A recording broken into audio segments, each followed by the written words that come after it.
Agora, há um outro filósofo que vem antes de Sócrates, né, é um matemático chamado Pitágoras, que ele tem uma importância enorme também, a gente não pode deixar de relatá-lo. Né? Não por conta do matemático que ele foi, é que isso já tem a importância dele lá na história da matemática. Né? Ele dizia que a origem do mundo era um número, né? Um número diferente do que nós percebemos, mas isso não é o que importa aqui não. Vocês podem depois dar uma pesquisada nisso, né?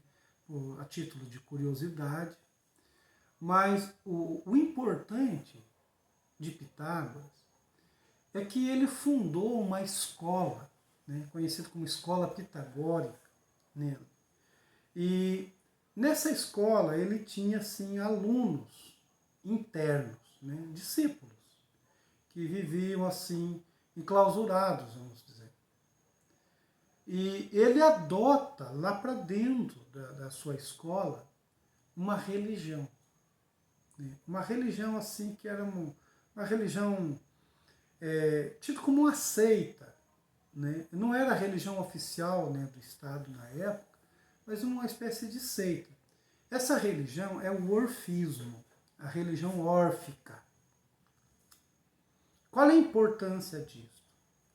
É que os órficos, né, inauguraram dentro da religião e dentro de uma escola filosófica, né, que depois vai influenciar o Platão, o Sócrates, o Platão, também o Aristóteles, eles criam uma antropologia que nós acreditamos até hoje.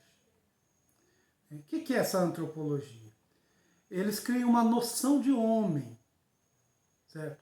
Então, para os órficos, o homem, ele é composto de alma e de corpo. Todo homem tem um corpo e tem uma alma, segundo eles. Então, isso foi uma religião que colocou isso, não foi a filosofia, não. A filosofia apenas aceitou isso e trabalha com esse pressuposto, até hoje. Raramente nós vamos ter na filosofia alguém que vai dizer que a alma é uma coisa besta, né, que se inventou. Raramente, nós vamos ter uns, dois, três, quatro filósofos só. Né? Mas, para essa religião, o homem tem uma dimensão, então, espiritual, a alma, e uma dimensão corporal, material, que é o corpo. Né?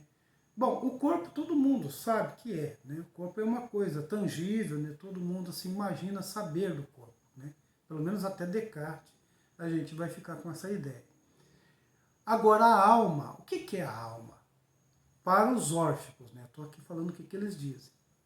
Os órficos diziam o seguinte: a alma é um demônio criado por Deus, né, dado, né, que vai assumir um corpo, né, vai encarnar-se num corpo, dando origem ao homem, como vai dar origem também a animais, a plantas, insetos, enfim. E também pode ser assim. Essa alma, então, ela é uma centelha divina, é uma parte divina no homem. Ela é criada por Deus, então ela é divina. E se ela é criada por Deus, ela já viu Deus, ela já conhece todas as ideias verdadeiras, né? Já nasce, ela já sabe, ela já é sabedora de tudo que precisa ser sabido. Né? Ela é sabedora da verdade, né? A verdade vai ser o bem. Então, só que essa alma, por uma culpa dela, que eles não dizem qual é a culpa, uma espécie de pecado original, essa alma ela foi condenada a ter que se encarnar num corpo. Então, aí então surge o homem. Né? Ao encarnar num corpo, essa alma é levada pelo corpo a esquecer a sua origem divina, esquecer a verdade. Ela vai ter, assim, alguns lampejos dessa verdade, né? Algumas intuições dessa verdade, mas nunca, não vai lembrar mais. Ela vai esquecer, né? Porque à medida que ela vive com o corpo vai reclamando, né, a sua parte, a alma vai prestando atenção E por fim, o homem se torna então ignorante da verdade, ou seja, um esquecido da verdade.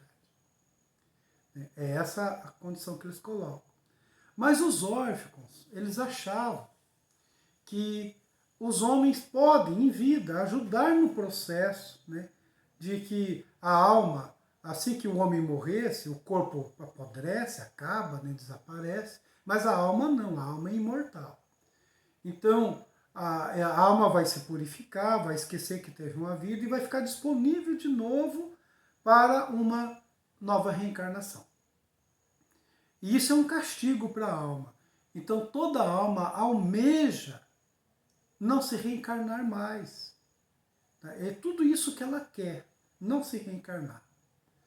Então, os órfãos achavam que os homens, né, se juntassem, como se juntaram lá na escola de Pitágoras, né, e praticassem meditação, oração, né, ciência, se eles estudassem, tivessem uma vida ética ilibada, eles poderiam ajudar a alma a não se reencarnar mais.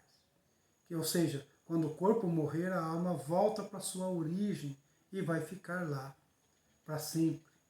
Então eles acreditavam nisso. Essa é a religião órfica. Qual é a importância disso? É que agora, essa noção de homem, alma e corpo, ela vai transitar para o Sócrates. E vai transitar para o Platão. E depois para o Aristóteles. Depois o cristianismo assume isso aqui também. Até hoje nós estamos falando de alma e de corpo. Né? Tem até uma música da Zélia Duncan que se chama Pele da Alma, né? Como se fosse possível, né? Uma coisa assim. Né?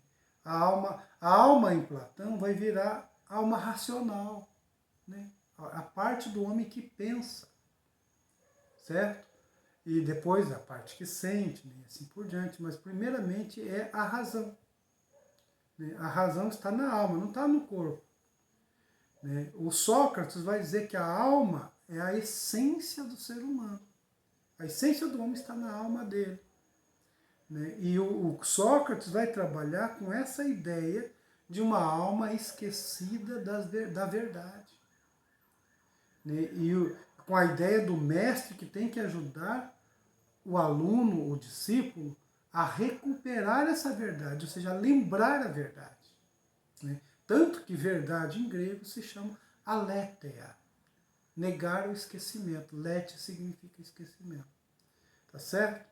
E aí então vocês vão entender por que Platão vai dizer que o direito é ideal. O direito já é conhecido. Fazer a coisa certa, a justiça em si, já é conhecida da alma. Ela esqueceu. Então, ela precisa lembrar disso. No direito ideal, você tem princípios eternos. Mas você tem, por exemplo, no mundo dos homens, no mundo dos corpos, você vai ter um direito positivo, um direito que é sempre assim, piorado no sentido daquele outro que é universal, daquele que está na alma racional. Certo? Bom, então esses autores, tanto como Pitágoras, todos eles trabalham com esses 4 elementos, água, terra, ar e fogo. Esses 4 elementos eles são assumidos na medicina de Hipócrates. Hipócrates era um médico que é estudado na história da filosofia. Ele é importante porque ele vai conseguir fazer com que a medicina seja apenas medicina e não filosofia e não teologia. E aí ele vai adotar esses 4 elementos. Ou seja, da filosofia da natureza isso vai passar para a medicina. O Hipócrates vai criar aqui a noção dos humores, os 4 humores, e que são aqui os 4 humores, que são o sangue, a bile negra, a bile amarela e o fleuma. São os 4 humores que tem dentro do corpo humano, que seria assim, o que equilibradamente daria saúde ao corpo humano. Então ele vai trabalhar com essa ideia, uma ideia também de justa proporção, que vai pairar também na medicina. Essa medicina de Hipócrates, que é a medicina antiga, ela vai durar no Ocidente até o século XVII. Vai atravessar os séculos, assim, né? Vem até o século. O Hipócrates, ele vivia em Atenas, né, quando Sócrates era jovem.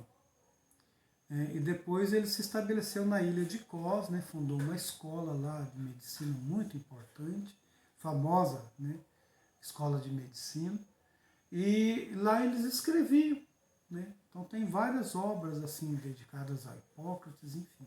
Mas é sempre nesse sentido aqui. Então é uma medicina baseada na distribuição proporcionada dos elementos, ou seja, numa noção de justiça distributiva, né? Tendo a natureza aqui como parâmetro também, a natureza que seria a harmonia. Certo? Bom, agora eu vou desligar um pouquinho e nós vamos entrar depois no outro período.